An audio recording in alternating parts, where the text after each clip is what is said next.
पहले फ्यूल से शिप चलती थी, लेकिन अब यहां के फ्यूल से सारी दुनिया की शिप चलेंगी। और वो कैसे, आइए जानते हैं। गंजाम डिस्ट्रिक्ट का गोपालपुर आज कुछ ऐसी ही कहानी लिख रहा है। अभी तक गोपालपुर को ज्यादातर लोग उसके पोर्ट और इंडस्ट्रियल पार्क के लिए जानते थे, लेकिन पिछले 2 सालों में यहां जो डेवलपमेंट हुई है, उन्होंने ओडिशा को इंडिया की ग्रीन एनर्जी मैप पर एक नई पहचान देनी शुरू कर दी है। 2025 तक गोपालपुर की कहानी सिर्फ 2 प्रोजेक्ट तक सीमित नहीं रही।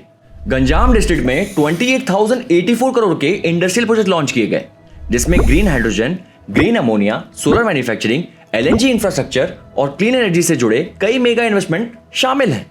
इन प्रोजेक्ट से 15,000 से अधिक जॉब्स क्रिएट होने का एस्टीमेट है। सबसे खास बात यह है कि गोपालपुर इंडस्ट्रियल पार्क में ग्रीन हाइड्रोजन और ग्रीन अमोनिया के मल्टीपल प्रोजेक्ट्स डेवलप हो रहे हैं। HHP 5 का 4,000 करोड़ का green hydrogen ammonia project, Ocior energy का 7,200 करोड़ का प्रोजेक्ट और साथ ही large scale solar manufacturing facilities भी यहां एस्टेब्लिश की जा रही हैं। ऑफिशियल रिपोर्ट्स के मुताबिक इन डेवलपमेंट के बाद गोपालपुर इंडस्ट्रियल पार्क इंडिया के सबसे बड़े ग्रीन हाइड्रोजन हब्स में से एक के रूप में उभर रहा है दोस्तों। लेकिन सवाल है कि आखिर ग्रीन हाइड्रोजन और ग्रीन अमोनिया इतने इंपॉर्टेंट क्यों हैं? आज दुनिया कार्बन एमिशंस कम करने की रेस में है। स्टील, शिपिंग, फर्टिलाइजर्स और हैवी इंडस्ट्रीज को क्लीन फ्यूल की जरूरत है।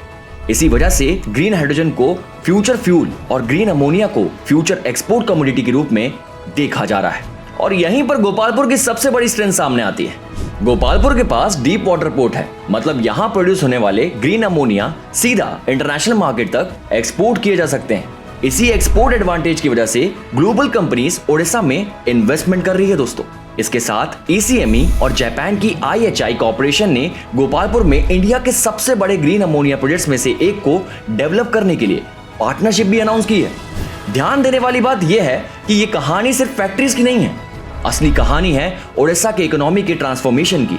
अगर ये प्रोजेक्ट्स सक्सेसफुल होते हैं तो गोपालपुर सिर्फ एक पोर्ट सिटी नहीं रहेगा, ये green hydrogen production, green ammonia exports, clean energy manufacturing और फ्यूचर इंडस्ट्रियल ग्रोथ का एक मेजर सेंटर बन सकता है।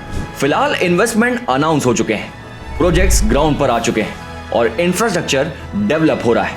लेकिन सबसे बड़ा सवाल अब भी वही है, क्या गोपालपुर वाकई इंडिया का ग्रीन हाइड्रोजन गेटवे बन पाएगा?